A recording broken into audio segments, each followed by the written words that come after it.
The Byakuyakoku Collection, Volume 1. Mystery creation conceals. The sun and moon omens reveal. Three corners in darkness shrouded, the void by 5 saints clouded. The universe has no beginning and no end, and so it was with the land that once was. But this matters not to us, for the land that bears us no longer has anything to do with that eternity without start or ceasing. So the lone stage Aberaku to the first Sunchild. The Sunchild had long intended to punish Aberaku. Summoning the sage before the throne in this manner was but an additional way of making things difficult for him before detaining him. Legend has it that Aberaku was opened up to wisdom by Tokoyo Okami, and was thus able to bring light to Enkanomiya, which had till then never seen the sun. But the Sunchild grew jealous of his talents, thus imprisoning him for life. Yet these children of the sun never considered that had Aberaku not created that underground star, they never would have existed in the first place. The origin of heaven and earth is like a chicken and egg, and are not dragons and snakes kin? No sooner had the sage Aberaku uttered these words, that he was overthrown by troops lying in ambush. At that time, Enkanomiya had only just been bought some room to breathe by the appearance of the sun. The Dragonairs loved the dark and shunned the light, and thus could no longer act with impunity. The days when the Dragonairs would rampage and graze upon humanity like so much grass had at last come to an end, for the people of Enkanomiya finally had the means to resist. Yet it came to pass that the flaws in human nature would rear their ugly heads even before such outside threats could be quelled. The people chose the Sunchild, crowned him king, and worshipped him. And yet he ruled with a brutal hand, framing the righteous. Unnumbered years would pass before a young child of Enkanomiya would make a wager with his peers. Alone he would dive beyond the 3 corners, evading the trail of the Dragonairs in search of the dragonborn flower. What we found instead within a great cavern was a mighty serpent, one he had never seen before. Somehow, as he grazed upon the serpent's titanic form, the child felt no fear, but instead a kind of kinship. I am the profane serpent. Though my servants are numberless, not one mortal now dwells in my shadow. That I have fallen into this realm, and that we should meet. Perhaps this is fate. You are not one of my people, but you are human nonetheless. Speak your desire. I shall hear it. Could you then perchance become our god? Thus did they, human and serpent, go forth to face the royal authority of the Sunchild and the incursions of the Dragonairs beyond. Thus was the curtain raised on the turning of the tide. Volume 2. What we wish to record is the tale of how heaven's will took shape on the earth below. O heavenly gods, these creations are your works. Grant us divine wisdom. Let us endlessly record. When the doves held branches. When the eternal throne of the heavens came, the world was made anew. Then the true Lord, the primordial one, came forth and did battle against the 7 terrifying sovereigns, dragon lords of the old world. The primordial one created shining shades of itself, and the number of these shades was 4. Unfanes, or the primordial one. The primordial one may have been Fanes, its wings and a crown, and it was birthed from an egg, androgynous in nature. But for the world to be created, the eggshell had to be broken. However, Fanes, the primordial one, used the eggshell to separate the universe and the microcosm of the world. 40 years after held branches. 40 winters entombed the flames, and 40 summers churned the seas. The 7 sovereigns were vanquished, and the 7 nations submitted to the heavens. The primordial one, the great sovereign, began the creation of heaven and earth for our sakes. That of its creations, which it cherished the most, would soon appear upon this earth. 400 years after the held branches. The mountains and rivers were made, and the seas and oceans accepted those who rebelled and those who could not kneel. The primordial one in one of its shades created the birds of air, the beasts of earth, and the fish of sea. Together they also created flowers, grass, and trees, before finally creating human, our ancestors numerous as the stars in the sky, unaccountable as the sand on the shore. From that time our ancestors made a covenant with the Primordial One, and so entered into a new age. The year of the Ark's opening. The Primordial One had a sacred plan for humans. As long as they were happy, it too rejoiced. The year after the Ark's opening. The people worked the land, and so came the first harvest. The people mined, and so reaped the first crop of precious ore. The people gathered, and the first poems were written. The year of Jubilee. If there was hunger, the heavens would bring down food and rain. If there was poverty, the earth would bring forth its riches. If melancholy were to spread, the heavens would reply with their voices. The one taboo was to succumb to temptation. But the path to temptation had already been sealed. The funerary year. The second throne of the heavens came, and war was rekindled, as it was in the world's creation. That day the heavens collapsed and the earth was rent asunder. Our ancestors and their ancestral land fell into the place during that conflict. The era of darkness had begun. The first years of darkness. The people of the Seven Sovereigns had found refuge in the oceans, and the Dragonaires of the depths ruled this particular place, which led to a war between them and our ancestors. Our ancestors chased them into the shadows with the light of 1,000 lanterns, and they hid in those shadows, hunting us. But they were only darkness in this place, and so their hunting grounds were untrampled. The prayers of the people turned into lamentations, but the Primordial One and its 3 other shining shades could not hear. The parable of the sun. In a dark cavern, there lived a group of people who had never seen the light. Among them was a sage who had once seen the sun, and he told the gathered folk about what life under the sun was like, and about the great might of the sun. Seeing as they did not comprehend, he lit a torch. And thus did people come to worship the flame, believing it to be the sun. They even got used to a life of darkness and fire. When the sage died, someone would monopolize the flame. Using it, they would cast a long shadow over the land. The parable of the Lethed Lotus. A lotus that causes all who look upon it to forget their troubles. A ship captain searching for the way back to the surface discovered the tribe of people who ate these lotuses. Some crew members stayed in that place. Others rejected that temptation. Life is a boundless ocean of suffering. We are only searching for a way home. The third year of darkness. We knew the only one who had not forsaken us as the ruler of time. She was the moment. She was every moment. She was the measure of 1,000 winds and the sun and the moon. She was every joy, every moment of rage, every instant of longing, every minute of obsession. She was every flash of delirium. We call her Kairos, or the ruler of the unchanging world.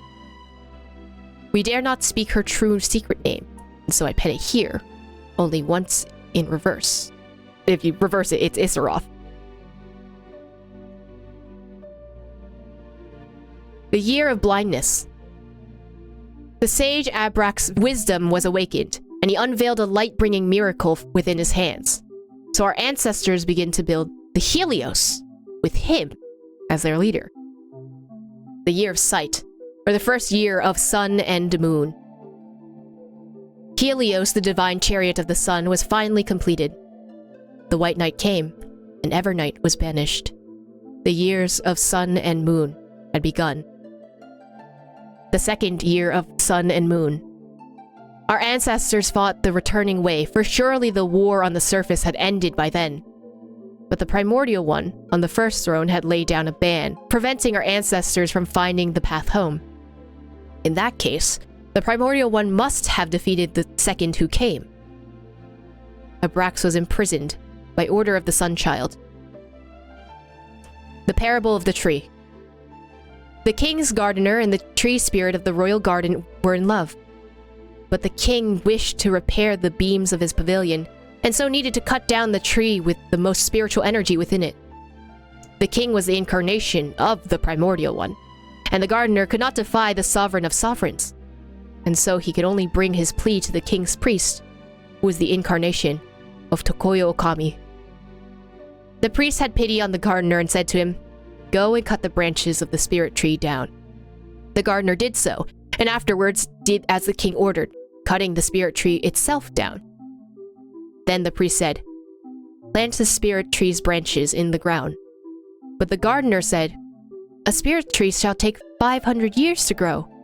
The priest said, "Your one thought shall echo through eternity." And so the gardener planted the branches in his backyard.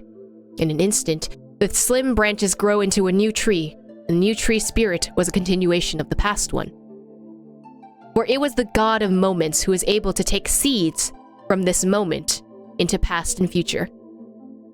The 10th year of sun and moon. Abrax is long gone. The events before the sun and moon have been recorded sufficiently. Well, if I did not dare to write things down just as they had happened, how could I consider myself a scribe of Tokoyo Okami? Hark, I hear armor without. Here, I shall stop writing. Volume 3. The lands beneath the apoiotic depths are vastly different from those on the surface, to the extent that all surface-derived common sense must be abandoned down below. All we formerly knew of the land and sea was given unto us directly by the heavens. In this new world of ours, we must begin groping even for the simplest methodologies anew. O you who come after and read these words, not take the life you lead for normalcy. Even after 100 or 1,000 years, people should grow used to life down here. Always remember, these days where neither sun nor moon are abnormal. Even if some sage were to draw us the sun, there'll surely be filthy wretches who will borrow its light to cast long shadows over us. This book is intended to help people understand the world they live in, and to never forget our desire to return to the light. This book has been constantly edited, redacted, and modified over the years. Even the name of this book's title has seen change from Apithotic Earth to Tokyo-koku before becoming Byakuyakoku. Later, due to the grace of Watatsumi, the people of the depths would return to the sea's surface. But it seems like Apiotic Earth has some special meaning and not been universally changed throughout the text. Of wind and water. Byakuyakoku has no mountains to speak of, and so is pointless to speak of them. However, our priests and sages have detected something. Even in these depths, the power of undying wind and the water still remain. The personification of the undying wind is known as Tokyo Okami, and is poetically rendered the Thousand Winds, or the Thousand Winds Time. Water, on the other hand, is the might of the Vishap realm, represented by the Vasisal Vishaps. We have already developed a certain field of study regarding the relationship between sunfire, wind, and water. As thus, both hydrology and the undying wind must be considered before undertaking any project of civil engineering. The borders of Byakuyakoku. The borders of Byakuyakoku are marked out by 3 corners. Those marks the limits of the seesaw clash between humanity and the Vishaps. During the era of Byakuyakoku, towers of the 3 realms were built at these 3 corners, used to harmonize the 3 realms. Their ancient names have been lost to time, and they were thus renamed after the coming of Watatsumi. These towers are exceedingly important, and they are not in locations aligned with either wind or water. Rather, their purpose is to stabilize the tendencies of Byakuyakoku and control its winds and waters. If these towers were to be imperiled, so would the entire nation. As such, they have been hidden using secret arts. Only the Shrine Maidens, the vassals of Watatsumi, can summon forth. The Narrows. The Narrows were, in the earliest times, sandwiched between the mountain face and the area known as the Roundlands, thus earning that location in its name. However, the exceedingly strange tectonic shifts from Byakuyakoku caused the Roundlands to collapse into the depths, thus causing the Narrows to widen significantly. The Serpent's Heart. From the first time our ancestors discovered this place, it already paid host to a unique phenomenon in which space itself might overlap in a certain locale. Later, those who came before us would utilize this phenomenon by creating the serpent's heart. It would be used to guard secrets, imprison criminals, and worship the great imaginary serpent, Ouroboros. In the earliest times, the place would be called Delphi, the land of snakes. This name did not change even after the arrival of Watatsumi Omikami. Ancient art depicts the scaleless serpent as Ouroboros, and the coral-adorned serpent as Orobashi. Dainichi Mikoshi. The earliest name of this place was Helios, and it was the highest tower built by the sage Abaraku, standing for earth, the elements between wind and water. According to prophecy, this was likely the sun that the sage displayed, used to light those lightless caverns. And just as those prophecies suggested, it was also later used to cast a great shadow over the nation. Volume 4. Effective today, all experiments regarding the Dragonaires will be directed by Watatsumi Omikami in person. All files preceding the founding year of the Watatsumi calendar have been destroyed. Dossier serial numbers shall no longer use the categories Alpha, Beta, Gamma, Delta, and Epsilon, which use the ancient Watatsumi tongue.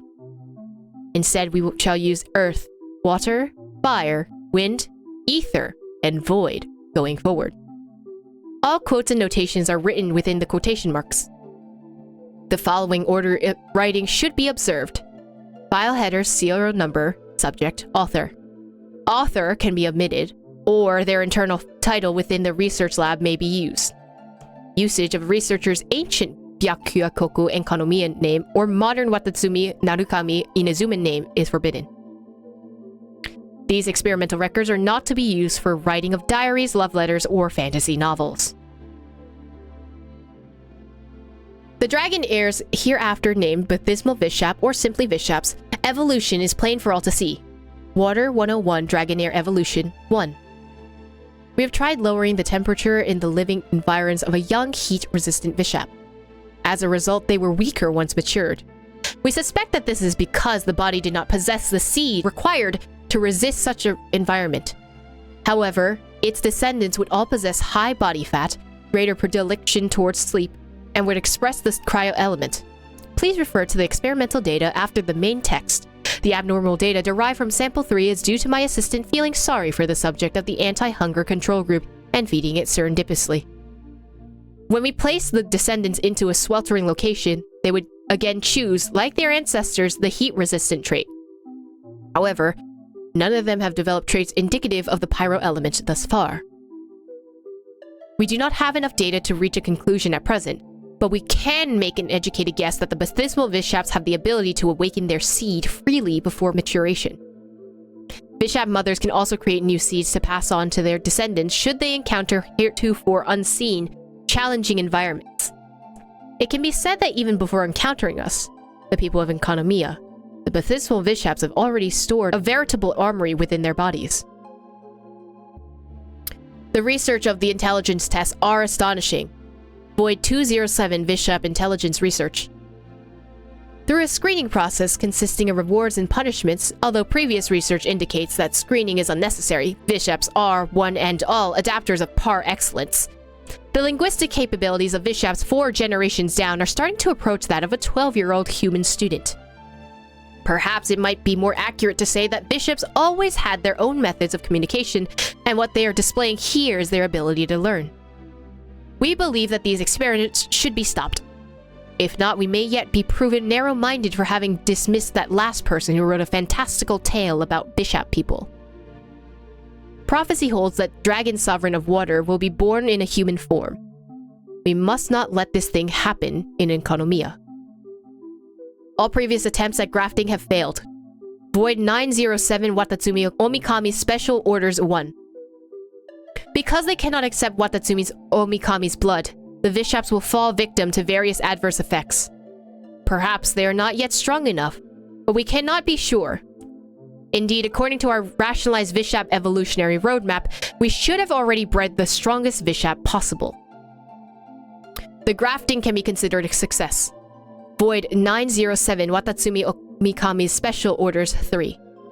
The rejection originates from the Vishaps having beings of the light realm, also known as elemental creatures, and thus being at odds with the human realm. which Omikami and his coral vassals are a part. All experimental logs are closed. No experiment conducted here resulted in the deaths of any Dragonaires. They all lived to see the end of their days. Praise be to Watatsumi Omikami, gracious and beneficent. Volume 5. Question 1. What walks on 4 feet in the early morning, 2 feet during the day, and 3 feet at night? Answer. A Vishap who transforms into a person to attend a ball, then breaks one of its legs and eventually ends up walking with a cane. Sages like this answer the most, and this is the children get it right almost exclusively. For adults, it always smells like a horrible conspiracy when a Vishap turns into a human. According to a prophecy of old, the Dragon of Water, the ancient lord of Vishaps, will definitely descend in the form of a human. However, for children, the answer to the question indicates the possibility of a mutual understanding, but it is not a good idea to make Vishaps sound adorable. Though such jokes defang the fear, they also lower the guard of the children. Dragonaires of the depths have evolved to wield the power of other elements, and have hence lost their purity. As such, the Dragon of Water will no longer be born from among their ranks. Question 2. With only one mouth, this being sometimes has 4 feet, sometimes 2 feet, and sometimes 3 feet. Though unable to morph into other things, it is able to walk on the earth, swim in water, and fly in the sky. The more feet it walks on, the feebler it grows. What is this being? Answer. A human.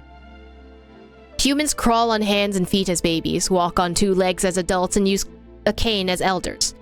The answer is undoubtedly a human. Question 3.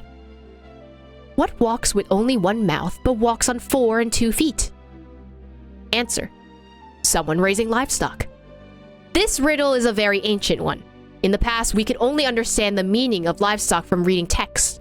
4 legs refers to 4-legged animals like ox, horse, and forest boar. After Byakuyakoku fell into the ocean depths, these animals died out within 2 generations due to a lack of habitable land and food. Since the arrival of Watatsumi Mikami, some of us have returned to the sea's surface to build a home and interact with the people there. Therefore, we have been able to review the names of these animals. According to the vassal of Omikami's prophecy, we shall all move back to the sea's surface someday. So it is important to get those names right.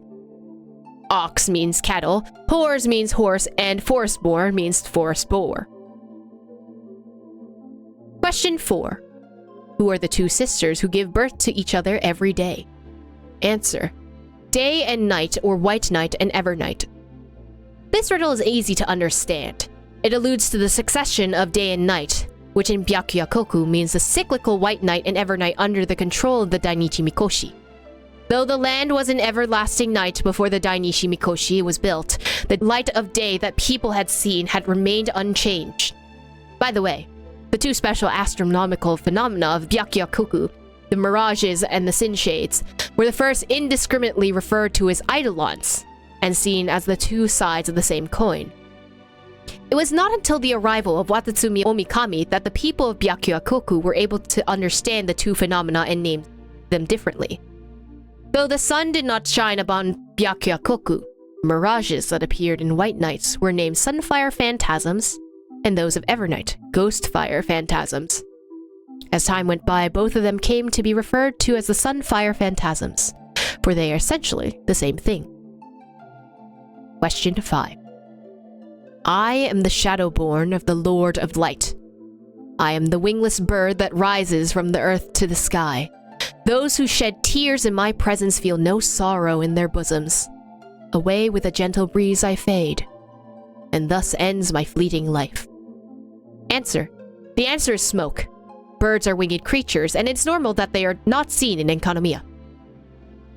Question 6. A father has 12 children, each then giving birth to 60 daughters of different appearances. Of them, 30 are pale and 30 are dark. The whole family, knowing not death, will only fade away. Who is the father? Answer. The answer is the year. The people of Byakuyakoku may find the part about 60 pale or dark granddaughters a bit confusing, but everything will start to make sense once they crack question 4. There used to be a sequel to this riddle in ancient times. It is roughly said that every granddaughter would give birth to 12 descendants, and each of them would then have 60 children. Every such child later would give birth to another 60, who would go on to have children of their own. This would continue until last. All the offspring would together give birth to one and only primordial child, Tokoyo Okami, the mother of 14 billion years. Watatsumi Omikami forbade people from spreading this riddle. Appendix: historical figures, their traditional names as Narukami-styled renderings. Kairos, Tokoyo Okami. Eris, Arisu. Abrax, Abraku. Charon, Ka. Spartacus, Supada. Emma, Emma. Koi. Antigone, Antigonus. Ante. Aribos, Eboshi. Ikion, Eki. Uedeus, Uda. Asclepius, Shuripo.